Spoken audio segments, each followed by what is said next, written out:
શ્રી દામોદરદાસ હરસાણીજીના માથે કયું સ્વરૂપ બિરાજતું હતું? શું તેઓ શ્રી ઠાકોરજીની સેવા કરતા હતા? અને આ 252 વૈષ્ણવની વાર્તાનું અજાણ્યું રહસ્ય એવું તે શું છે? આ બધા પ્રશ્નોના જવાબ આજના સત્સંગમાં આપણે સમજીશું. વાલા વૈષ્ણવો, આપણે હમણાં અલગ અલગ પ્રકારે શ્રી દામોદરદાસ હરસાણીજીના સ્વરૂપને સમજવાનો રંજક પ્રયાસ કરી રહ્યા છીએ. તુલસી ક્યારોમાંથી આપણે ભાવદર્શન કર્યું, શ્રી શ્યામ મનોહર બાવાશ્રીના વચનામૃતનું સંકલન લીધું, ભાવ સિંધુ ગ્રંથનો આનંદ માણ્યો કે જે વ્રજભાષામાં હતો. અને હવે આજના સત્સંગમાં સૌપ્રથમ આપણે સમજીશું કે દામોદરદાસ હરસાણીજીના માથે કયું સ્વરૂપ બિરાજતું હતું. તો તેનો જવાબ હું પહેલા જ આપને આપી દઉં કે જેના કારણે ખ્યાલ આવે કે ઠાકોરજીની સેવા ન કરવા છતાં પણ આટલો સાનુભાવ શા માટે એમને પ્રભુ જતાવતા હતા, શા માટે શ્રીનાથજી તેમના પર આટલા પ્રસન્ન હતા. તો ચાલો એ વાતને થોડુંક સમજીએ. શ્રી દામોદરદાસ હરસાણીજીએ અલગથી ઠાકોરજીની સેવા પધરાવી નથી. તેઓ શ્રી વલ્લભને પોતાના સર્વસ્વ કરીને જાણતા. અને દામોદરદાસ હરસાણીજી એ લીલામાં લલિતા સખીનો સ્વરૂપ છે એ આપણે જાણીએ છીએ. અને શ્રી દામોદરદાસ હરસાણીજીના માથે શ્રી મહાપ્રભુજીના પાદુકાજી બિરાજતા હતા. શું આપને આ વાતનો ખ્યાલ હતો? કોમેન્ટ બોક્સમાં જરૂરથી જણાવશો. અને હાલ એ પાદુકાજી એટલે કે શ્રી મહાપ્રભુજીના એ પાદુકાજી હાલ કાંકરોલી તૃતીય ગૃહમાં બિરાજે છે. એટલે આપ ગમે ત્યારે કાંકરોલી જાઓ તો મહાપ્રભુજીના પાદુકાજીના દર્શન કરતી વખતે શ્રી દામોદરદાસ હરસાણીજીને પણ યાદ કરજો કે આ એ જ પાદુકાજી છે જે શ્રી દામોદરદાસ હરસાણીજીના માથે બિરાજતા હતા. તો આ પાદુકાજીમાં એવું તે શું છે કે પ્રભુ પણ તેમાં દામોદરદાસ હરસાણીજી પર પ્રસન્ન થયા. તો વહાલા વૈષ્ણવો, આ પાદુકાજીમાં શ્રી મહાપ્રભુજીએ પોતાના ચરણારવિંદ પધરાવ્યા હોય. આપને એ તો ખ્યાલ છે જ કે શ્રી મહાપ્રભુજીએ ક્યારે પણ પાદુકાજી ધારણ કરીને ક્યાંય નથી પધાર્યા, ખુલ્લા ચરણારવિંદે જ પધાર્યા છે. આ તો ભક્તોનો વિરહ દૂર કરવા માટે આપ એમને પાદુકાજી પધરાવી દેતા. એટલે એ પાદુકાજીમાં પોતાના ચરણારવિંદ પધરાવ્યા હોય તો એ ચરણારવિંદમાં રહેલ 15 ચિહ્નો તેમાં અંકિત થયા હોય અદ્રશ્ય સ્વરૂપે. જેને ભાવ હોય તેને ઝાંખી થાય. એટલું જ નહીં, એ ચરણારવિંદની રજ પણ તેમાં ચોટી હોય. તો એ ચરણારવિંદની મકરંદ જ એવી છે કે પ્રભુ રૂપ બદલી બદલીને પધારે છે. તો તેનું પ્રમાણ શું કે પ્રભુ રૂપ બદલી બદલીને પધારે છે? તો 84 વૈષ્ણવની વાર્તામાં મહાવનના શક્ત્રાણીની વાર્તા આવે છે. આ બધા જ જાણો છો. એ મહાવનના શક્ત્રાણીને પણ શ્રી મહાપ્રભુજીમાં ખૂબ જ આસક્તિ હતી. એટલે એમને પણ ઠાકોરજીની સેવા પધરાવી ન હતી. એ મહાવનના શક્ત્રાણીને કહ્યું હતું કે તું ઠાકોરજીની સેવા કર. તો કહે છે કે મને તો આપનામાં આસક્તિ છે, મને સાધનમાં ન નાખો. એટલે કે એમના ચરણ ચિહ્ન શ્રીનાથજી શ્રી મહાપ્રભુજીની સેવાને એ ફલરૂપ માનતા હતા અને ઠાકોરજીની સેવાને સાધનરૂપ માનતા હતા. અને એમની માથે શ્રી મહાપ્રભુજીના ચરણ ચિહ્ન કંકુના છાપવાળા બિરાજતા હતા. અને એ વાર્તામાં આપણે જાણીએ છીએ કે મહાવનના શક્ત્રાણી ગાગર ભરવા ગયા યમુનાજીમાં. કદાચ તો ઠકુરાણી ઘાટે એમ જ આવે, બ્રહ્મ ઘાટે, અને એમની ગાગરમાં 4 સ્વરૂપ સમાયા. એટલે શ્રી મહાપ્રભુજીના ચરણારવિંદ આ મહાવનની શક્ત્રાણી માથે બિરાજે છે. તો એ ચરણારવિંદની મકરંદ જ એવી છે કે પ્રભુ રૂપ બદલી બદલીને એનું પાન કરવા પધાર્યા છે. એટલે ભલે મહાવનના શક્ત્રાણીએ કહ્યું કે મારે તો આપની જ સેવા કરવી છે, તો પણ પ્રભુ એના પર પ્રસન્ન થઈ અને 4 સ્વરૂપે પધાર્યા. એટલે આ શું સૂચવે છે કે બધાને એક સરખો અધિકાર નથી હોતો અને પ્રભુને પણ અલગ અલગ પ્રકારે આનંદ લેવો હોય છે. બધા એક સરખું કરે તો ક્યાંથી ચાલે? એટલે આપણે કેમ પ્રભુને 56 ભોગ ધરાવીએ છીએ? તો એ 56 પ્રકારના ભાવ છે. એવી રીતે આપણી કલાનો વિનિયોગ પ્રભુમાં કરવાનો હોય છે. એટલે પ્રભુને અલગ અલગ પ્રકારે પ્રસન્ન કરવાના, તત્સુખનો વિચાર કરવાનો હોય છે. એટલે આપણી જે સેવા રૂચતી હોય એ આપણને પ્રભુ સંકેત દ્વારા જતાવી જ દે છે. તો તેમાં આપણે આગળ વધવું જોઈએ.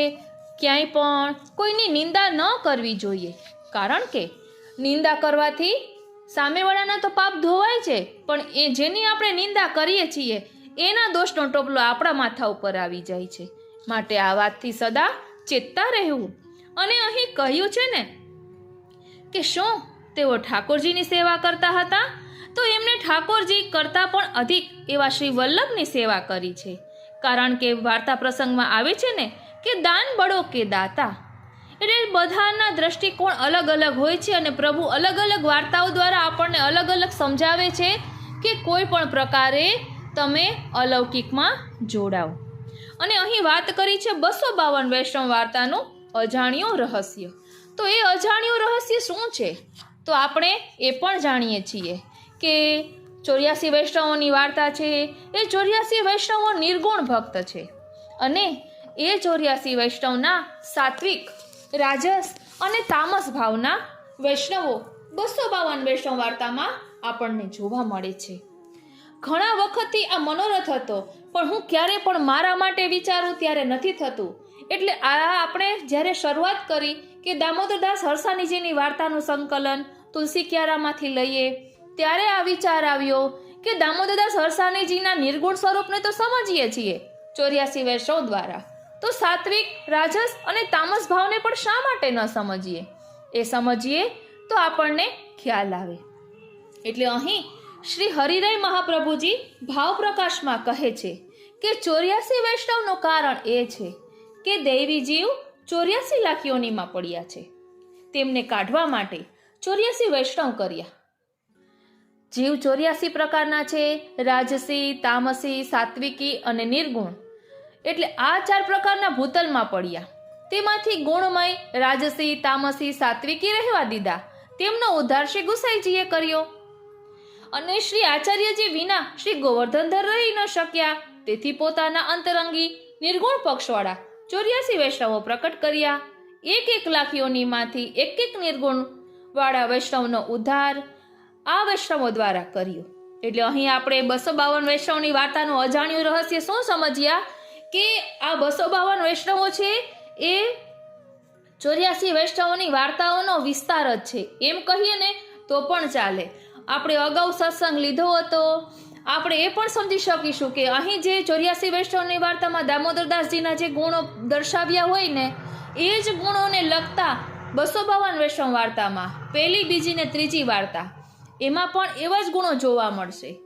એટલે આપણે લીલાના જે નામ હોય છે એ નામ એવા ગુણ પ્રકટ કરતા હોય છે. એટલે આવું ઊંડાણપૂર્વક વાંચન, મનન, ચિંતન કરીએ ને પછી આપણે 84 વૈષ્ણવની વાર્તાનો ધોળ ખાલી બોલતા હોય ને તો પણ આપણને એ ખ્યાલ આવે છે કે આટલો સુંદર તેમાં ભાવ છે.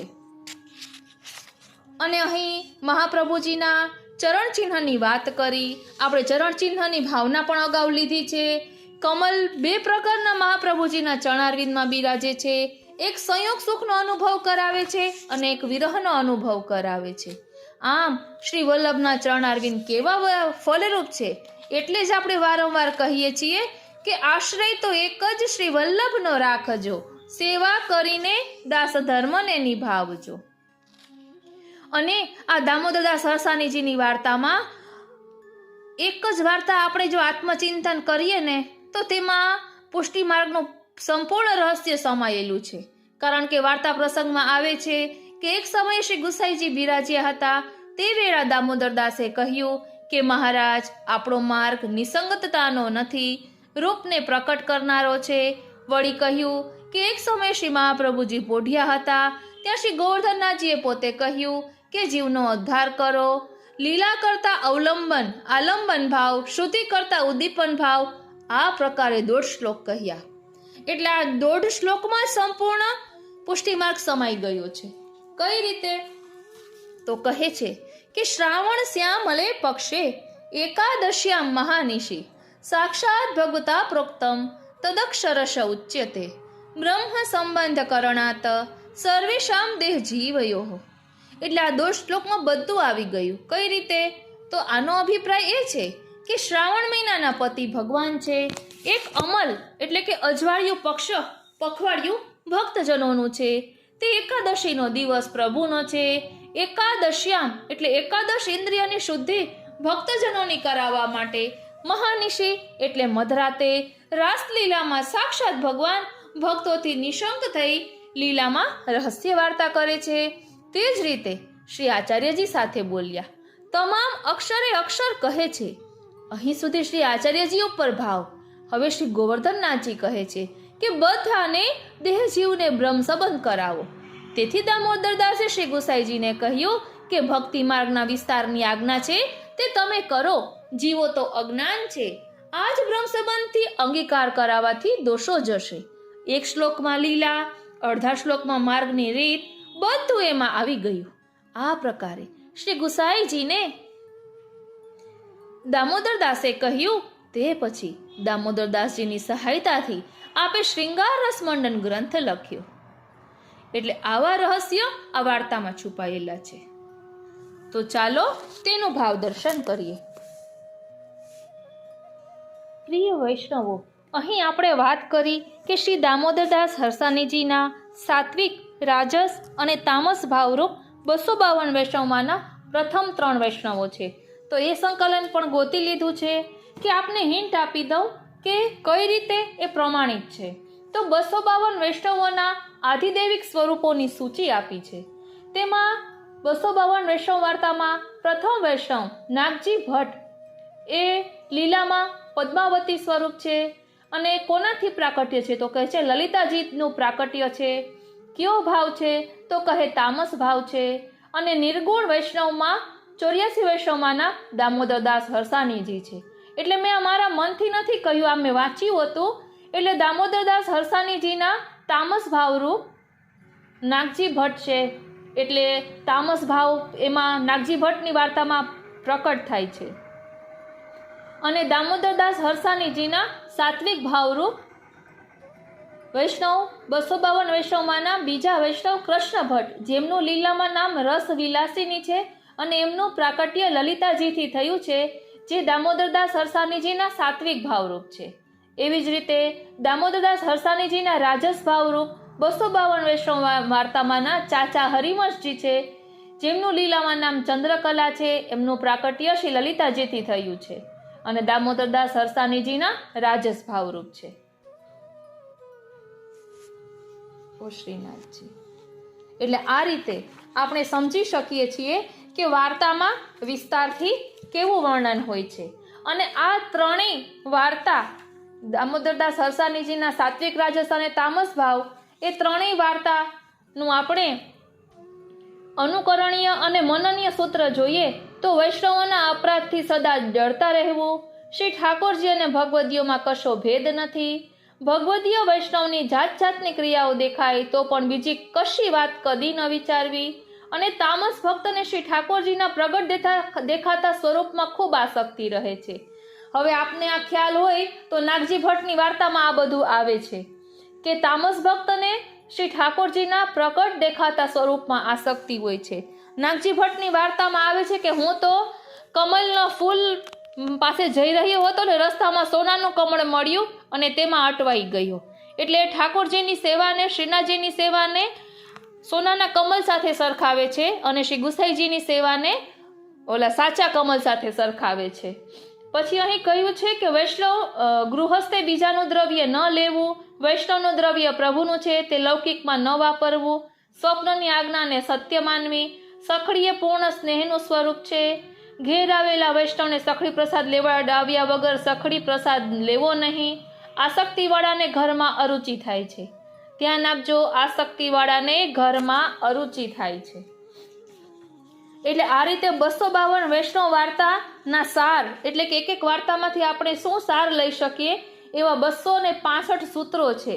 આપણે અગાઉ આ સત્સંગમાં લીધું છે, પરંતુ એટલું બધું ગૂઢ ભાવ છે કે આપણે એક મિનિટ પણ ક્યાંય બગાડીએ નહીં તો એટલું બધું પુષ્ટિ માર્ગનું જ્ઞાન છે કે આપણે એ ભાવ હૃદયમાં ધારણ કરી શકીએ.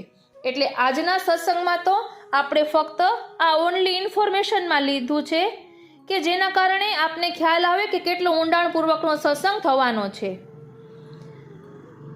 ઓ શ્રીનાથજી, ઓ શ્રીનાથજી. એટલે કહેવાનું તાત્પર્ય એ છે કે આ નાનકડા સત્સંગમાં દામોદરદાસ હરસાણીજી વિશે ફક્ત ઇન્ફોર્મેશન આપી છે, અને હવે આવતો સત્સંગ મોટો થશે તે નાનાથી લઈને મોટા બધાને સરળ ભાષામાં સમજી શકાય એવી રીતે 252 વૈષ્ણવની વાર્તા, શ્રી હરિરાયજી પ્રણીત 3 જન્મની લીલા ભાવના સાથે આપણે ઓ શ્રીનાથજી 84 વૈષ્ણવની વાર્તા પહેલા દામોદરદાસ હરસાણીજીની લઈશું, અને ત્યારબાદ નાગજી ભટ્ટ, ચાચા હરિવંશજી અને ઓ શ્રીનાથજી કૃષ્ણ ભટ્ટ એમની લઈશું. એટલે સાત્વિક, રાજસ અને તામસ ભાવને પણ આપણે સુંદર રીતે સમજી શકીએ. તો કોમેન્ટ બોક્સમાં જરૂરથી જણાવશો કે આપને આ ટ્રેલર કેવું લાગ્યું. હજી તો આ બધું ઊંડાણપૂર્વક બાકી છે, આ તો ઉપર છેલ્લી માહિતી જ આપી છે. બોલો શ્રી વલ્લભાધીશ કી જય. વાલા વૈષ્ણવો, કોમેન્ટ કરીને જણાવજો કે આમાંથી આપને કંઈ નવું જાણવા મળ્યું, કંઈ ખબર નહોતી એવું કંઈ હતું કે શું, તો અમને પણ ઉત્સાહ થાય નવું નવું આપના સુધી પહોંચાડવાનો. આજનો આ સત્સંગ શ્રીનાથજી, શ્રી યમુનાજી, શ્રી મહાપ્રભુજીના ચરણ અરવિંદમાં સમર્પિત કરું છું, અને એ જ વિનંતી ધરું છું કે અહીં દર્શાવેલા ભાવને અમે અમારા આત્મપટલ પર ધારણ કરી શકીએ એવી કૃપા કરો. જય શ્રી કૃષ્ણ.